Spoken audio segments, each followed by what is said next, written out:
Nai-stress o pagod na pagod ka na ba?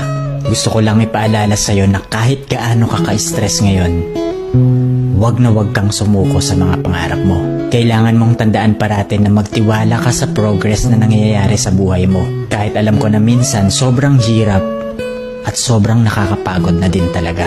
Magtiwala ka sa kakayahan mo. Ang dami mo nang nalagpasan na mga malalaking problema dati.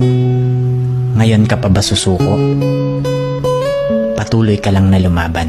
Kung pakiramdam mo ngayon na nahuhuli ka na sa buhay, siguro dahil nakikita mo yung mga kakilala mo o yung mga kaibigan mo, pakonti-konti may na-achieve na sila. Parati mong tandaan na lahat tayo ay may kanya-kanyang timeline sa buhay.